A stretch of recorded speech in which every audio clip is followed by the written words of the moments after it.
Di ayat 10 itu faqultu astaghfiru rabbakum innahu kana ghaffara. Di lisan Nabi Nuh alaihissalam sudah diajarkan ya, sejak eranya Nabi Nuh alaihissalam bahwa orang-orang yang berbuat salah itu ya diingatkan potensinya. Ada rahmat Allah Subhanahu wa taala untuk memperbaiki kesalahannya sehingga menjadi saleh. Ya, ini satu fitrah. Jadi di setiap era itu selalu percikan rahmat Allah itu diberikan kepada setiap hamba ya melalui utusan-utusan Allah.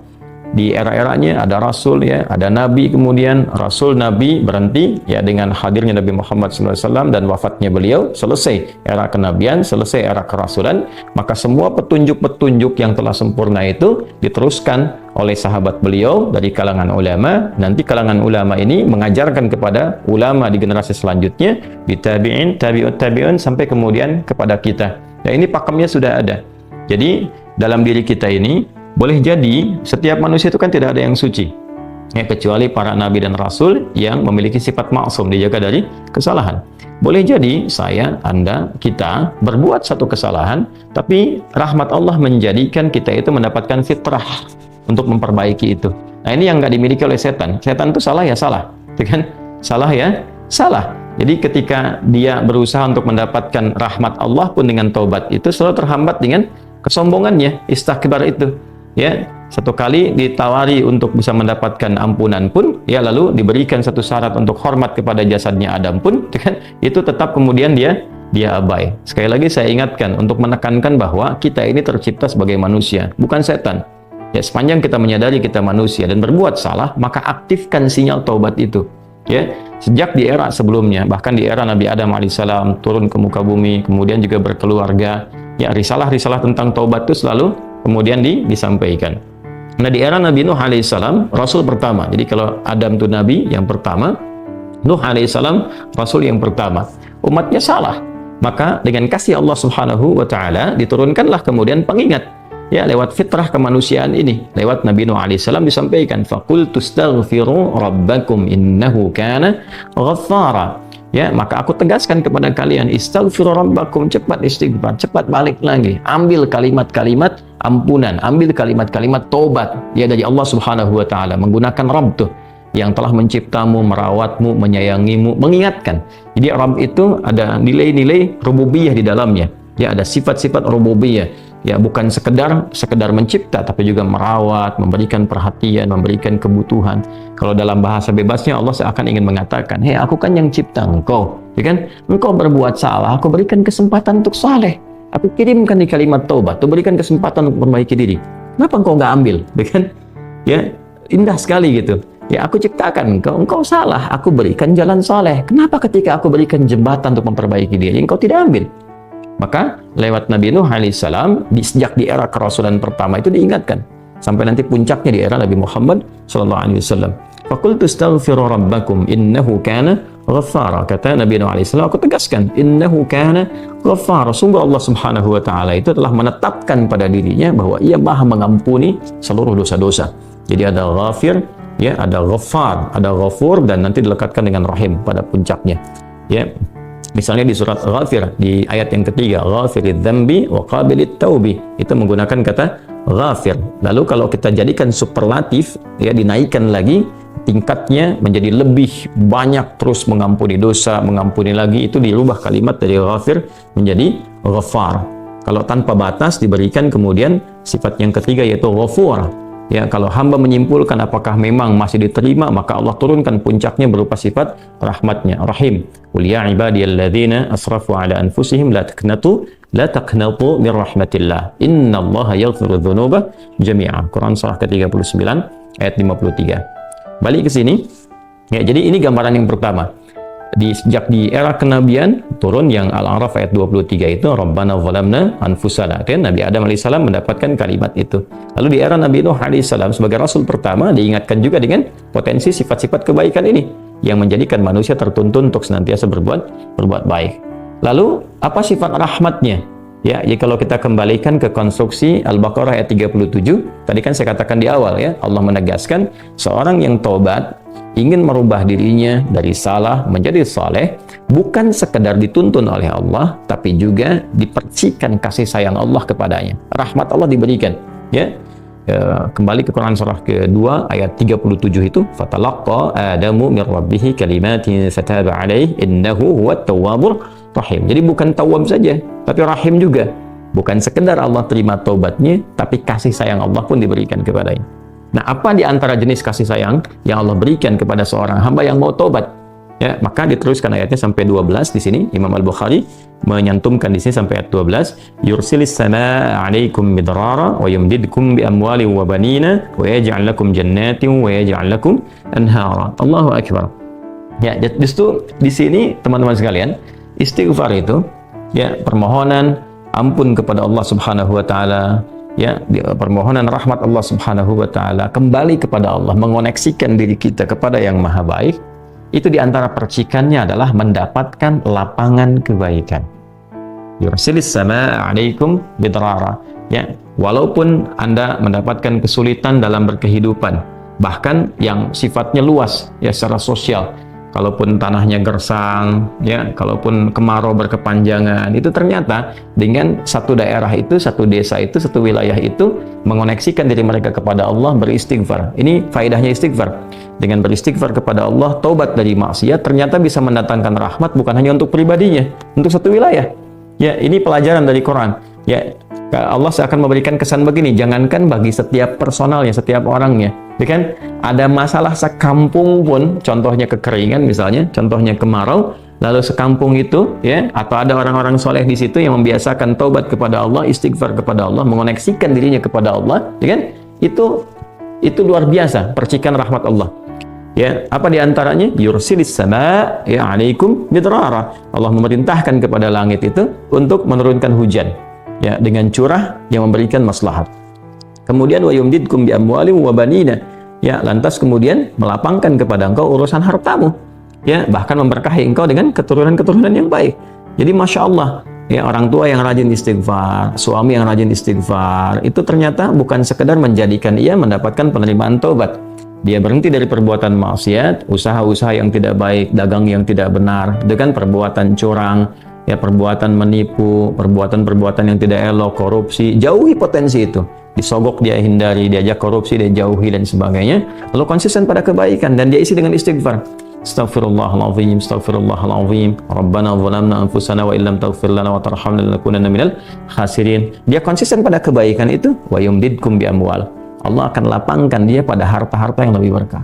Allahu akbar. Ya, jadi diberikan kelapangan dulu pada dirinya, kemudian diberkahi hartanya. Jadi berapapun yang dia dapatkan, Allah berikan berkah padanya, sehingga dia merasakan kebahagiaan dengan harta itu. Kan ada orang yang merasa seperti kelihatan banyak, tapi tidak menikmatinya. Ya, baik itu boros, baik itu merasa kayaknya banyak tapi nggak kepake. Ya, barang-barang habis beli ini lagi, tapi memuaskan nafsunya saja. Ya, temannya ngajak begini, dia harus terpaksa beli. Kadang-kadang ngutang, atau mungkin dia dapatkan sesuatu tapi jalan-jalan yang haram, jalan yang salah. Dia tidak menikmatinya, dan ini yang paling bahaya. Ya, ini yang paling bahaya. Lawan lapang kan sempit. Jadi hartanya kayak banyak, tapi menyempitkan kehidupan rumah tangganya. Ya, hubungan suami istri jadi nggak enak, dengan anak jadi nggak nyaman. Itu ciri keberkahan biasanya. Ya, ciri keberkahan yang tidak didapatkan. Jadi kalau berkah itu dapat, walaupun terlihat kuantitasnya nggak sama dengan orang, dia 100 juta, ini 1 juta, tapi kenikmatannya luar biasa. Ya, di rumah ada kebahagiaan, hubungan menjadi nyaman, apa yang ditata itu bermanfaat, yang dimakan menjadi daging, dari daging itu terkonstruksi menjadi pengetahuan, jadi macam-macam, jadi energi, ya, energinya dipakai pada kebaikan. Sebaliknya yang terlihat seperti banyak, kayaknya banyak nih, ya, tapi tidak memberikan kebahagiaan. Di rumah nggak bahagia, tidak memberikan dampak energi positif, ke ibadah jadi malas. Ya, itu ciri-ciri pertama kalau harta kurang berkah itu, apalagi tidak berkah, itu pasti menurun kesolehannya, meningkat kesalahannya. Pasti itu. Ya, jadi mulai menurun nih, sholat mulai menurun, baca Quran mulai menurun. Nah, kesalahan mulai meningkat, makan mulai salah, minum mulai salah. Yang tadinya minum yang baik-baik, sekarang minum yang tidak baik dan sebagainya. Nanti kalau sudah begini, pasti hubungan di rumah tangganya pun nggak akan jadi baik gitu. Ya, dan itu akan terbawa dalam kesempitan. Nah, cara untuk mengatasi itu, ini balik ke Quran surah Nuh tadi, di ayat 10 sampai dengan ayat 12. Kalau kita menyadari kemudian itu salah, lantas ingin memperbaiki diri, kembali kepada Allah, perbaiki diri kita, ya, lalu mengingat Allah, menyesali apa yang telah dilakukan, berjanji untuk berbuat baik, itu tidak tanggung apa yang Allah jawab. Ya, Kalaupun ada satu kelapangan yang tidak berkah tadi, diganti oleh Allah, dihilangkan yang kurang baiknya, dilapangkan dengan yang baik-baiknya. Lalu setelah itu dijaga keluarganya. Jadi memberikan kesan bahwa ada hubungan yang korelasi secara langsung antara harta dengan keluarga, dengan anak keturunan. Jadi hati-hati, saya ingatkan kepada para ayah, pada saya pribadi dan kita semua, jangan sampai membawa yang haram ke rumah. Sekali lagi, jangan sampai membawa yang haram ke rumah. Jadi kalau istri sudah memasak itu di dapur, menjadi makanan, dikonsumsi oleh anak-anak jadi daging, ya, dikonsumsi jadi daging nih, itu jadi karakter. Ya, itu sudah fitrah, sudah umum begitu. Jadi kalau dia baik, akan membentuk kebaikan. Kalau nggak baik, akan merubah ya, pada keburukan. Kontrolnya susah di situ. Ya, sangat sulit sekali. Nah, caranya tadi kembali kepada Allah, tinggalkan yang kurang baik tadi, nanti Allah rubah. Ya, cara dia mendapatkan harta itu, walaupun awalnya terlihat nggak nyaman, karena akan merubah diri, mengeluarkan yang kotor dulu. Ya, kalau terlalu banyak kotoran, mandi kan ya agak cukup pekat tuh mandinya, bersihkan lagi, terasa nggak seperti biasa. Tapi setelah dibersihkan semua jadi enak kan? Nah, itulah agama begitu, dibersihkan yang kotor itu kayaknya awalnya nggak enak, tapi kemudian hati jadi lapang. Yang diberikan kelapangan hati dulu.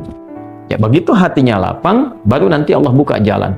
Ya, setelah hatinya lapang, bagus, dan dinilai baik ini punya kemampuan untuk bertindak dan mengelola apa yang didapatkan, dilapangkanlah rezekinya karena dia sudah dinilai pandai untuk mengelolanya. Setelah itu diperbaiki keturunannya. Ya. Wa banina wa yaj'al lakum jannatin wa yaj'al lakum anhara. Bahkan setelah itu dibikin kaya lebih dari sebelumnya.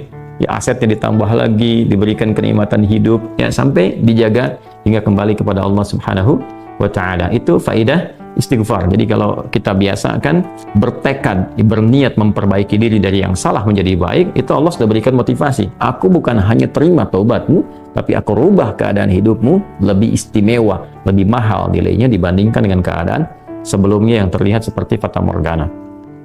Kemudian dikuatkan dengan Quran surah ketiga Ali Imran ayat 135, ya. Di sini disampaikan Allah Subhanahu wa taala berfirman, a'udzubillahi minasyaitonir rajim, bismillahirrahmanirrahim, walladzina idza fa'alu fahishatan aw zalamu anfusahum ini dzakarullaha fastaghfaru lidzunubihim wa may yaghfiru dzunuba illa Allah wa lam yusirru ala ma fa'alu wa hum ya'lamun. Di highlight di sini di firman Allah Subhanahu wa taala, dzakarullaha fastaghfaru lidzunubihim.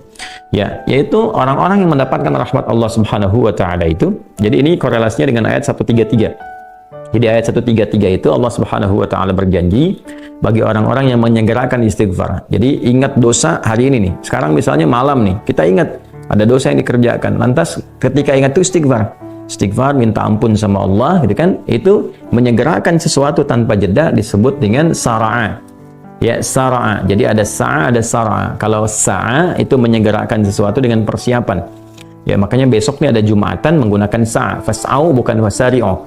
Ya, ya ayyuhalladzina amanu idza nudiya lis-salati min yaumil jumu'ati fas'au bukan fasari'u. Fas'au itu Quran surah Al-Jumu'ah. Ya, Al-Jumu'ah di ayat yang keberapa? Ayat 9, kan?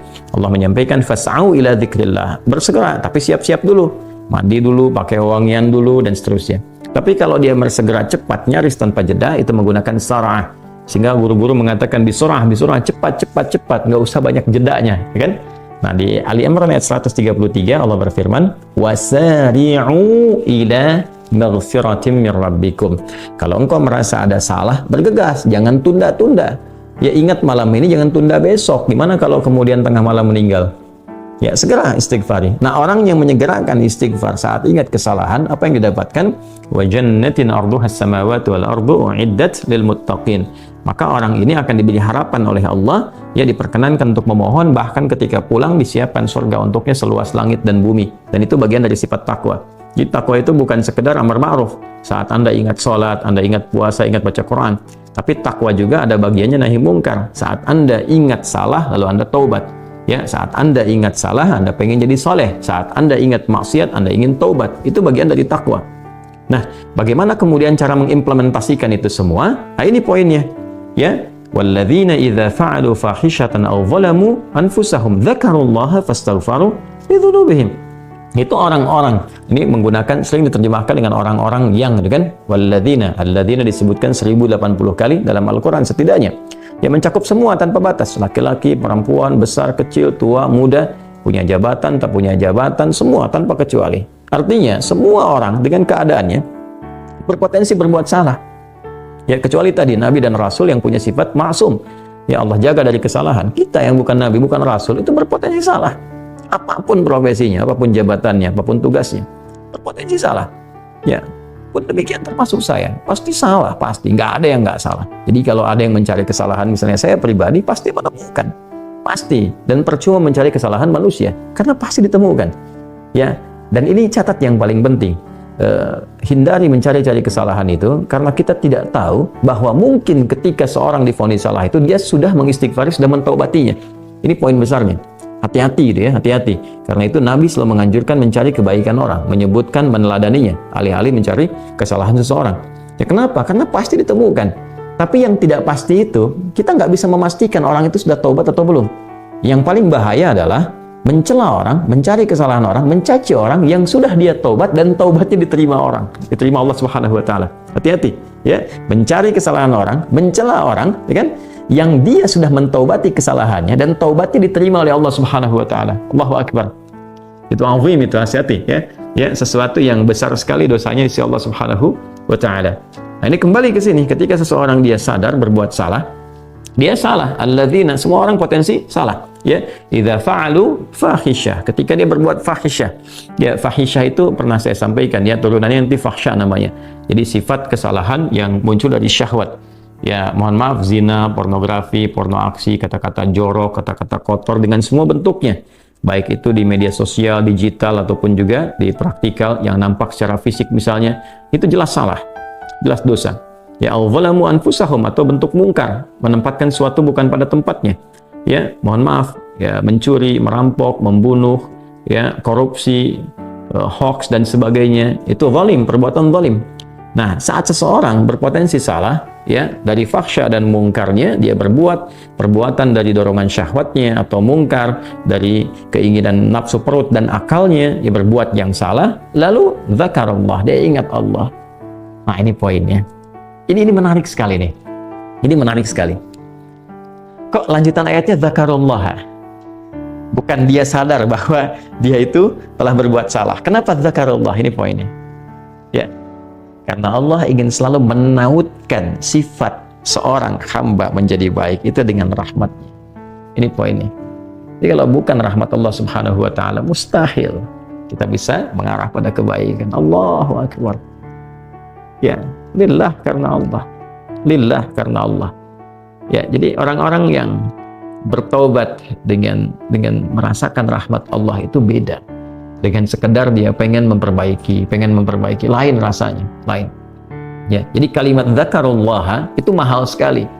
Jadi ingin memberikan dampak kesadaran kepada kita bahwa hey, Allah tuh nggak ninggalkan kamu. Ya, Allah tahu kamu salah, tapi sepanjang nyawa kamu belum sampai ke kerongkongan, kamu diberi potensi untuk taubat. Ayo taubat.